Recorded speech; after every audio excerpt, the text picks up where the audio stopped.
సర్పంచ్ ఎలక్షన్లు స్థానిక సంస్థ ఎన్నికలు తెలంగాణ రాష్ట్రంలో ఎప్పుడెప్పుడా అని ఎదురు చూస్తున్నటువంటి గ్రామ స్థాయిలో ఉన్నటువంటి ప్రజలకు, అదేవిధంగా గత కొన్ని రోజుల నుంచి కూడా గత సర్పంచ్ పదవుల కాలం ముగిసి సుమారు 7 నుంచి 8 నెలలు ముగుస్తున్నా కానీ ఇప్పటి వరకు కూడా గ్రామాలలో సర్పంచులు లేరు. ఇప్పటి వరకు కూడా గ్రామాలలో స్పెషల్ ఆఫీసర్ల పాలన కొనసాగుతూ ఉంది తెలంగాణ రాష్ట్రంలో. మీకందరికీ తెలుసు స్పెషల్ ఆఫీసర్ల పాలన అంటే తెలంగాణ రాష్ట్రంలో ఎలా ఉంటుందనేది. ఒక గ్రామ సర్పంచ్ అదే ఊర్లో ఉంటే 24 గంటలు గ్రామ అభివృద్ధి కోసం ఆలోచిస్తాడు, గ్రామ ప్రజలకు అందుబాటులో ఉంటాడు. అదే స్పెషల్ ఆఫీసర్లు ఉంటే కరెక్ట్ డ్యూటీ టైం ప్రకారం వస్తారు, వెళ్ళిపోతారు, తర్వాత పట్టించుకునే నాదుడు ఉండడు. ఇది తెలంగాణ రాష్ట్రంలో ఇప్పుడు జరుగుతున్నటువంటి పరిస్థితి. సో ఇప్పుడు తెలంగాణ రాష్ట్రంలో స్థానిక ఎన్నికలు నిర్వహించాలని చెప్పేసి ప్రభుత్వం ఒక అడుగు ముందుకేసినట్టే చెప్పుకోవచ్చు. ఎందుకంటే ఖచ్చితంగా సెప్టెంబర్ లాస్ట్ వీక్లో కావచ్చు, అక్టోబర్ ఫస్ట్ వీక్లో కావచ్చు 100% తెలంగాణ రాష్ట్రంలో స్థానిక సంస్థ ఎన్నికలు నిర్వహించబోతా ఉంది అని చెప్పేసి ఒక స్పష్టమైనటువంటి వార్త మనకుంది. ఎందుకంటేను ప్రతిసారి ఎలక్షన్ నిర్వహించే ముందు తెలంగాణ రాష్ట్ర ఎలక్షన్ కమిషన్ ఓటర్ జాబితాను రిలీజ్ చేస్తుంది. తర్వాత అన్ని పార్టీలతోటి రివ్యూ చేస్తుంది. ఇది ఖచ్చితంగా ఎలక్షన్ నిర్వహించే ముందు చేసేటువంటి ప్రక్రియ. సో వీటికి ఎలక్షన్ జాబితా తుది లిస్టుకు డేట్స్ ఇచ్చినారు. తర్వాత దరఖాస్తుల స్వీకరణ, అభ్యంతరాల స్వీకరణ కూడా డేట్స్ ప్రకటించినారు ఈరోజు. తర్వాత అన్ని పార్టీలతోటి మీటింగ్ కూడా ఏ రోజున జరుగుతున్నాయని కూడా డేట్స్ ప్రకటించినారు. అంటే దీన్ని బట్టి చూస్తూ ఉంటే, ఈ వ్యవహారం అంతా చూస్తూ ఉంటే తెలంగాణ రాష్ట్రంలో ఖచ్చితంగా తెలంగాణ రాష్ట్ర ఎలక్షన్ కమిషన్ అతి త్వరలో సెప్టెంబర్ లాస్ట్ వీక్లో కావచ్చు, అక్టోబర్ ఫస్ట్ వీక్లో కావచ్చు స్థానిక సంస్థ ఎన్నికలు నిర్వహించేటువంటి అవకాశం మనకు కనపడతా ఉంది. ఒక్కసారి మీకు ఆ డేట్స్ కూడా వివరించే ప్రయత్నం చేస్తాను. ఒకసారి చూడండి. 7 నుంచి 13వ తారీఖు వరకు సెప్టెంబర్ ఒక్కసారి ఓటర్ జాబితాలో నుండి మార్పులు చేర్పులు కావని, కొత్తగా అప్లై చేసుకునే వారు కానీ చేసుకునేటువంటి అవకాశం కల్పిస్తూ ఉంది ఎలక్షన్ కమిషన్. తర్వాత 9వ తారీఖు 10వ తారీఖున సెప్టెంబర్ అన్ని పార్టీ మీటింగ్లతోటి రివ్యూ నిర్వహిస్తూ ఉంది. ఆ రివ్యూలో అన్ని పార్టీల అభిప్రాయాలు తీసుకొని ఈసీ ముందుకెళ్ళడానికి ఛాన్స్ ఉంది, అవకాశం ఉంది. తర్వాత 19వ తారీఖున వరకు, సెప్టెంబర్ 19వ తారీఖు లోపు అభ్యంతరాల స్వీకరణ చేస్తూ ఉన్నారు. తర్వాత 21వ తారీఖున ఓటర్ తుది జాబితా రిలీజ్ చేసే అవకాశం మనకు కనపడతా ఉందని చెప్పేసి ఈరోజు డేట్ ప్రకటించినటువంటి అవకాశం ఉంది.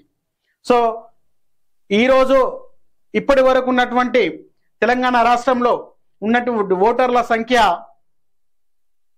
గత ఎంపీ ఎలక్షన్ల వరకు ఉన్నటువంటి ఓటర్ల సంఖ్య 3,32,33,318 ఓటర్లు తెలంగాణ రాష్ట్రంలో ఉన్నారు. వాటితో పోల్చుకుంటే స్థానిక సంస్థ ఎన్నికలకు ఇంకా ఓటర్ల సంఖ్య పెరిగేటువంటి అవకాశం కనపడతా ఉంది. సో ఈ విధంగా ఈరోజు వరకు ప్రకటించిన డేట్ల ప్రకారం ఖచ్చితంగా ఎలక్షన్ నిర్వహించబోతున్నారు. దానికి ప్రభుత్వం కూడా సానుకూలంగా స్పందించింది. ఖచ్చితంగా మనకు ఎలక్షన్ జరుగుతాయి, ఎలాంటి సందేహం లేదు దాంట్లో. కాకపోతే ఇక మీదట సర్పంచ్ ఎలక్షన్లకు రిజర్వేషన్స్ ఎలా కొనసాగుతాయి? పాత రిజర్వేషన్ కొనసాగిస్తారా, లేదంటే కులగణన చేసి రిజర్వేషన్ కేటాయిస్తారా అనేది కూడా మనం చూడాల్సినటువంటి పరిస్థితి. ఎందుకంటేనో కులగణన చేసి ఇప్పుడు రిజర్వేషన్స్ పెంచే ఛాన్స్ లేదు. ఇంకా కులగణన ప్రక్రియ స్టార్ట్ కాలేదు. ఆ యొక్క ప్రక్రియ కంప్లీట్ చేసి కులగణన క్లియర్ చేసి రిజర్వేషన్ ప్రకటించాలంటే ఇప్పటికిప్పటికి వీలుగానటువంటి పరిస్థితి. తద్వారా సో ఎలక్షన్స్కి ఎలా వెళ్తాడనేది కూడా ఒక క్లారిటీ మీ ముందు ఉంచే ప్రయత్నం చేస్తాను. గత ఓటర్ లిస్టు ప్రకారం బీసీలని వార్డు మెంబర్లుగా గ్రామ పంచాయతీల వారీగా సపరేట్ చేసి రిజర్వేషన్స్ కేటాయించేటువంటి అవకాశం కనపడతా ఉంది. లేదు అంటేనో పాత రిజర్వేషన్ కంటిన్యూ చేసేటువంటి అవకాశం కూడా నాకు కనపడతా ఉంది. ఎందుకంటేనో ఇప్పటికిప్పటి కులగణన పేరుతోటి మనకు కులగణన చేసి రిజర్వేషన్ కేటాయించేటువంటి అవకాశం మనకు కనపడతా లేదు. కాకపోతే ఇప్పుడున్నటువంటి ప్రభుత్వం కులగణన చేసే రిజర్వేషన్ కేటాయిస్తామని పదే పదే చెప్తున్నప్పటికీ కూడా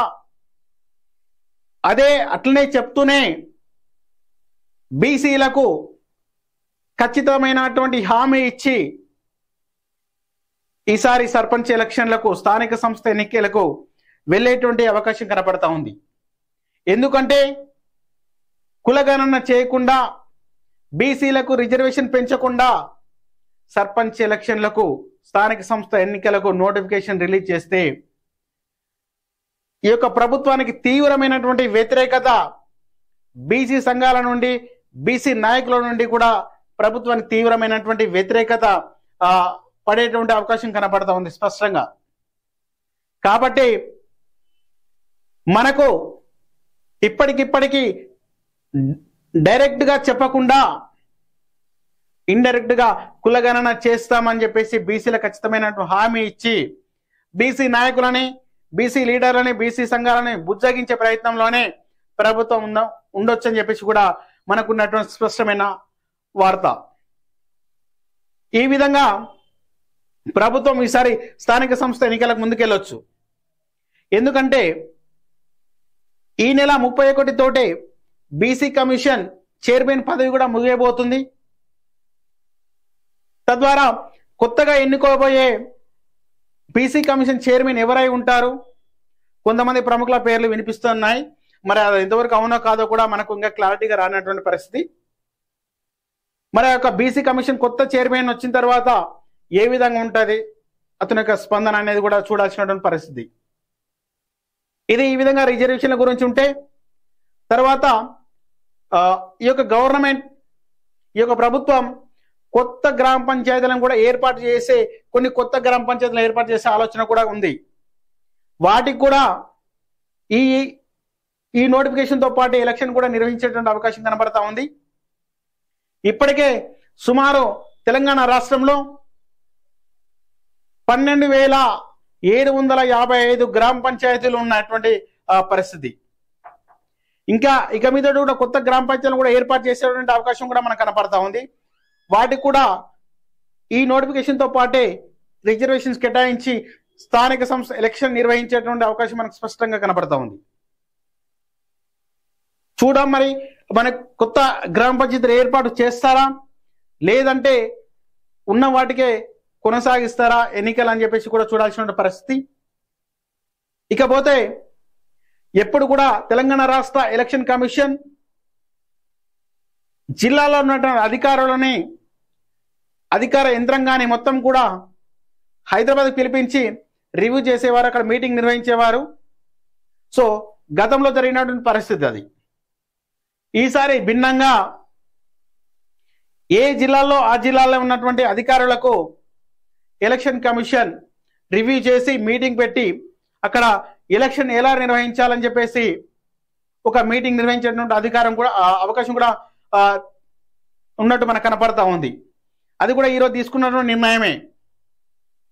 ఖచ్చితంగా అందరినీ కూడా అన్ని జిల్లాల యంత్రాంగాన్ని హైదరాబాద్కి పిలిపించి మీటింగ్ పెట్టేదానికన్నా ఏ జిల్లాలో ఉన్నటువంటి యంత్రాంగం అదే జిల్లాలో ఉండి ఎలక్షన్ కమిషన్ అక్కడికి వెళ్ళి మీటింగ్ నిర్వహించేటువంటి అవకాశం కూడా మనకు కనపడతా ఉంది.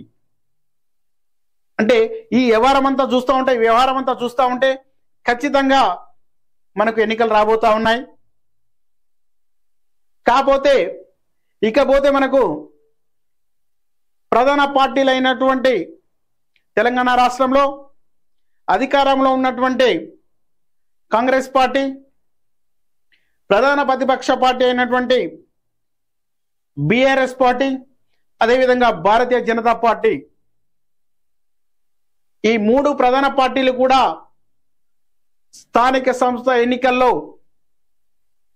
ఎక్కువ సర్పంచులను గెలుచుకొని అనుకూల ఫలితాలు రాబట్టాలని చెప్పేసి కూడా వివిధ ప్రణాళికలు రచిస్తున్నటువంటి సందర్భం కూడా మనకు కనపడతా ఉంది.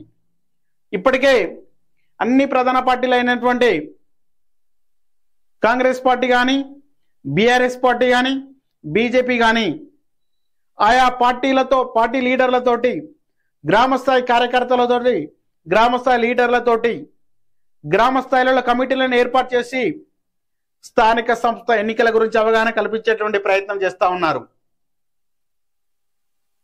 ఎవరి ప్రయత్నంలో వాళ్ళు ఉన్నటువంటి సందర్భం కూడా మనకు కనబడతా ఉంది. ఇప్పటికే అన్ని ప్రధాన పార్టీలు కూడా గ్రామ స్థాయిలో ఎలక్షన్లు ఎలక్షన్ల కోసం కమిటీలను ఏర్పాటు చేస్తూ ఉన్నారు. ఇప్పుడు అధికారంలో ఉన్నటువంటి కాంగ్రెస్ ప్రభుత్వానికి స్థానిక సంస్థ ఎన్నికలు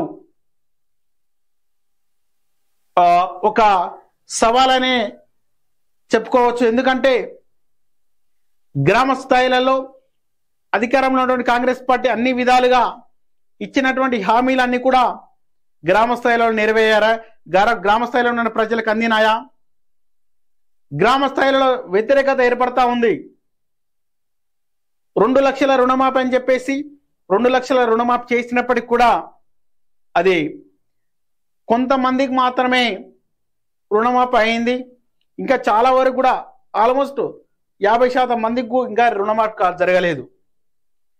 మనం చూస్తూనే ఉన్నాం, రోడ్ల మీద ధర్నాలో, రాస్తారోకోలో రుణమాఫీ కాలేదని చెప్పేసి రైతులు హడావిడి, రైతుల ఆందోళనలు చూస్తూనే ఉన్నాం రోడ్ల మీద. ఈ వ్యవహారం అంతా చూస్తూ ఉంటే కాంగ్రెస్కు ఒక సవాల్గానే చెప్పుకోవచ్చు. మరి చూడాల్సినటువంటి పరిస్థితి, ఈ యొక్క వ్యతిరేకతను ఎలా అధిగమిస్తుంది కాంగ్రెస్ పార్టీ అధికారంలో ఉండి? ఈ వ్యతిరేకతని ఎలా అధిగమించి అనుకూల ఫలితాలు రాబడుతుందనేది కూడా మనం చూడాల్సినటువంటి పరిస్థితి. ఖచ్చితంగా అనుకూలమైన ఫలితాలు రాబట్టుకొని ఎక్కువ సర్పంచులను గెలిపించుకుంటేనే కాంగ్రెస్ పార్టీ పరిపాలన కొంతకాలం హ్యాపీగా చేసుకునేటువంటి అవకాశం కూడా కనపడతా ఉంది. ఇకపోతే బీఆర్ఎస్ పార్టీ 10 సంవత్సరాలు తెలంగాణ రాష్ట్రాన్ని పరిపాలించి అధికారం కోల్పోయి లీడర్లందరూ గెలిచినటువంటి ఎమ్మెల్యేలందరూ కూడా ఇతర పార్టీల వైపు చూస్తున్న తరుణంలో దిక్కుతోచని స్థితిలో ఉన్నటువంటి బీఆర్ఎస్ పార్టీ అధినేత చంద్రశేఖర్ రావు, తర్వాత కేటీ రామారావు, తర్వాత హరీష్ రావు, వీళ్ళందరూ కూడా బీఆర్ఎస్ పార్టీని ఎలాగైనా పునర్వైభవం సంతరించుకోవాలి అని చెప్పేసి గ్రామ స్థాయిలలో స్థానిక సంస్థ ఎన్నికలలో అత్యధికంగా సర్పంచులను గెలిపించుకొని పార్టీ బలోపేతం చేసుకోవాలి, పార్టీ బలంగా ఉందని నిరూపించుకోవాలని పకడ్బందీ ప్రణాళికలు రచిస్తున్నటువంటి సందర్భం కూడా మనం చూస్తూ ఉన్నాం. ఎందుకంటే గత అసెంబ్లీ ఎలక్షన్లో 39 మంది ఎమ్మెల్యేలు ఇచ్చి ప్రధాన ప్రతిపక్ష పార్టీ హోదా ఇచ్చినటువంటి తెలంగాణ రాష్ట్ర ప్రజలు ఎంపీ ఎలక్షన్లో వచ్చేసరికి ఒక్క ఎంపీ సీటు కూడా బీఆర్ఎస్ పార్టీకి ఇచ్చినటువంటి పరిస్థితి లేదు తెలంగాణ రాష్ట్రంలో. అట్లాంటి తరుణంలో పార్టీని బతికించుకోవాలని, పార్టీ బలోపేతం చేయాలని చెప్పేసి చాలా పకడ్బందీ ప్రణాళికలు రచిస్తున్నటువంటి సందర్భం. అది బీఆర్ఎస్ పార్టీకి ఉన్నటువంటి పరిస్థితి.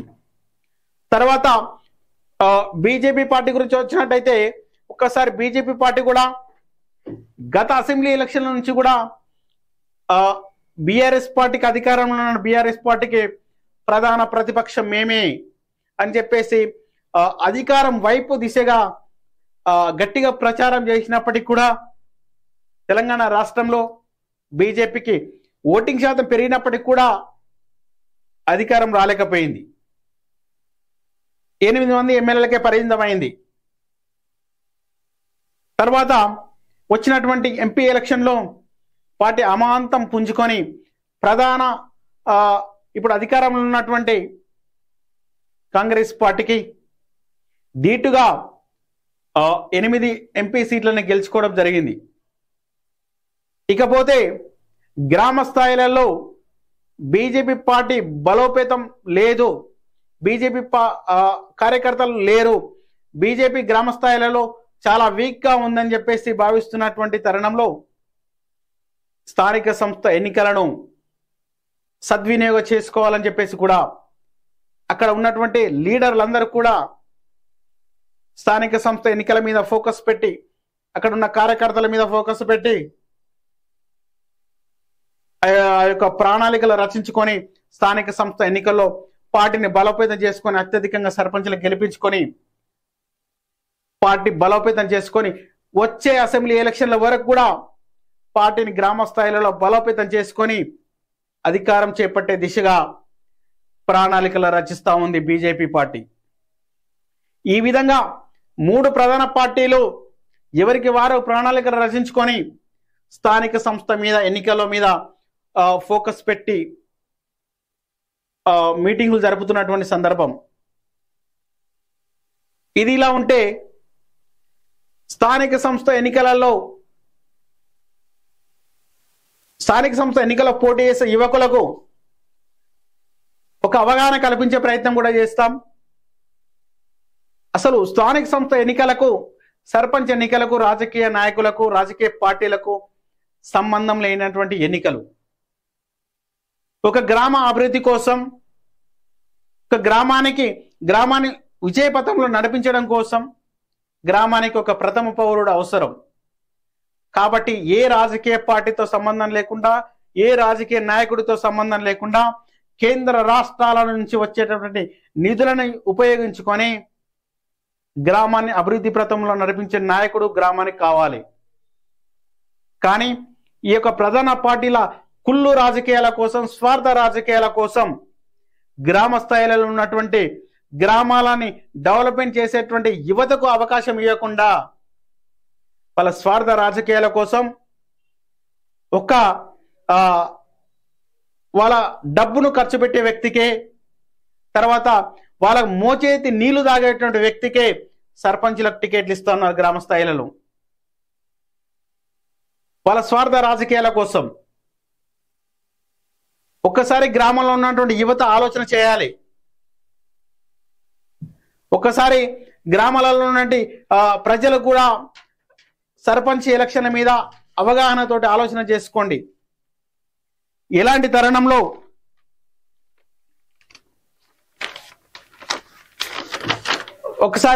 ఇట్లాంటి తరుణంలో ఉన్నటువంటి సర్పంచ్ ఎలక్షన్ జరుగుతున్న తరుణంలో ఒక మంచి అవకాశం ఉంది మన గ్రామాన్ని అభివృద్ధి చేసుకోవడంలో. ఇట్లాంటి అవకాశాన్ని ఉపయోగించుకోవాలి. పార్టీలకు సంబంధం లేకుండా, పార్టీలకు అతీతంగా జరుగుతున్నటువంటి ఎన్నికలు, సర్పంచ్ ఎన్నికలలో అసలు పార్టీకి సంబంధించిన గుర్తు కూడా సర్పంచ్ ఎన్నికలలో ఉండదు. కాబట్టి ఒక గ్రామాలలో పోటీ చేసే యువకులకు కానీ, సర్పంచ్గా పోటీ చేయాలని ఆశావహులకు కానీ ఒకటే ఎస్టార్ మీడియా తెలియజేస్తూ ఉన్నది. ఆలోచన చేసి ఏ రాజకీయ పార్టీకి లొంగకుండా, ఏ రాజకీయ నాయకులు లొంగకుండా పోటీ చేయండి సర్పంచ్గా. గ్రామంలో ఉన్నటువంటి ప్రజలకు కూడా ఎస్టార్ మీడియా తెలియజేస్తా ఉన్నదంటే ఒక మంచి నాయకుని ఎన్నుకోండి,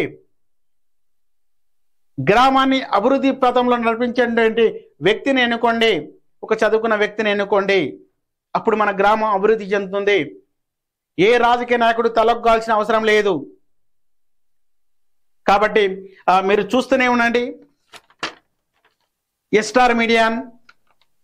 సర్పంచ్ ఎన్నికలకు అప్డేట్స్, స్థానిక సంస్థ ఎన్నికల అప్డేట్, మరిన్ని ఎప్పటికెప్పటి అప్డేట్ మీ ముందు ఉంచుతూనే ఉంటాం. ఒకసారి ఈ యొక్క ఛానల్ని లైక్ చేసి సబ్స్క్రైబ్ చేయవలసిందిగా కోరుతా ఉన్నాం.